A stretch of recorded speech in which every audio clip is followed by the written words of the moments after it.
This is Daughter of Christ. A few weeks ago, Mohammed ibn Salman, the Crown Prince of Saudi Arabia, made some very shocking statements in an interview about rejecting Hadits when it comes to legal punishments and the constitution.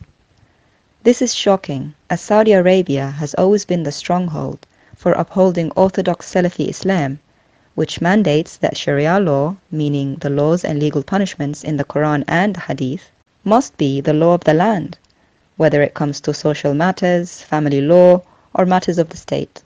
However, Prince Mohammed ibn Salman shockingly went on the record saying that the Saudi constitution is based mainly on the Quran, and that he would not execute any legal punishment without a clear Quranic text backing it, clearly marginalizing the Hadith. And when the interviewer pushed him on the use of the Hadiths also, he said, "I must not execute a legal punishment without a clear Quranic text or a clear text from the Sunnah.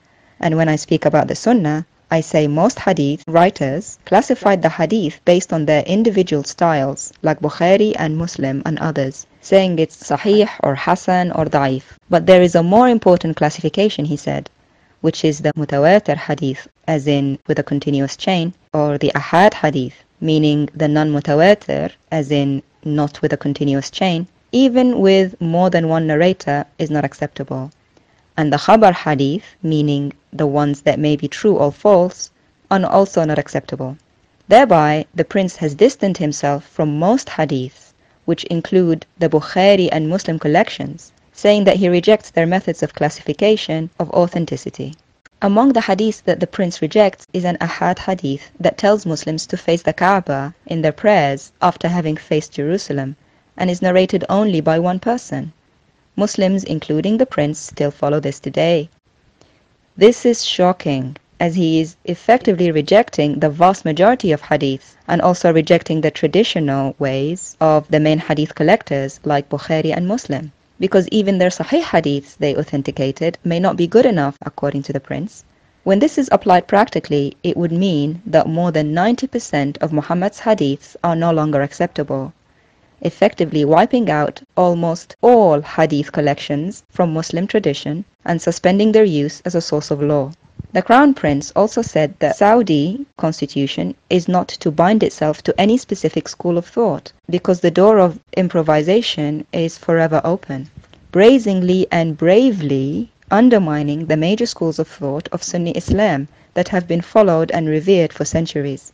And his statement about the, quote, opening the door of improvisation, end quote, clearly means opening the door of reform and change to the tenets of Sharia that have been so far untouchable. He concluded his shocking statements by saying that these measures are necessary because Saudi Arabia has been victim to radicalization and extremism for far too long, and it was time to define the sources more strictly to avoid further damage.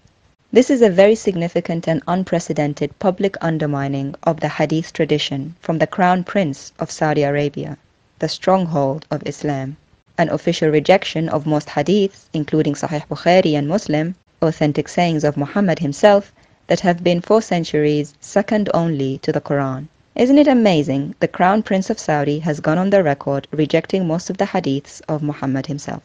What's more amazing is actually the response. Believe it or not, there was a big sigh of relief and widespread acceptance of the prince's statements.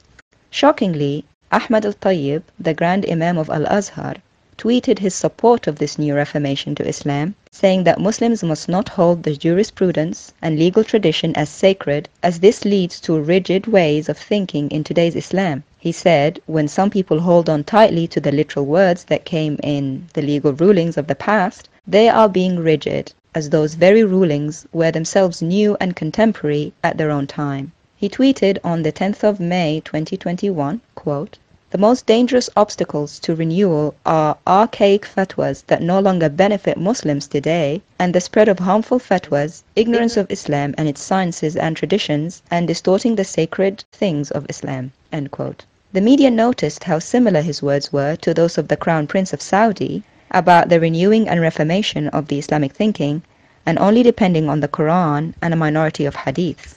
It was also noticed that the Grand Imam had changed his tone from a previously stricter and more orthodox tone to a one more flexible and open to reform. When a prominent Egyptian journalist and presenter, Amr Adib, was questioned on this change of tack, he said, "Sure, it is the beginning of a real reformation and a return to reality." Muslims in the public eye, and even regular Muslims in comment sections, were seen to widely support and encourage this as a brave and progressive step to a better humanity, and asking how they can help. So, in summary, the Crown Prince of Saudi talks about rejecting the vast majority of Hadits. The Grand Imam of Al-Azhar and the Muslim public opinion encourage it and collectively breathe a sigh of relief. Is this the beginning of a Quran-only movement in Islam?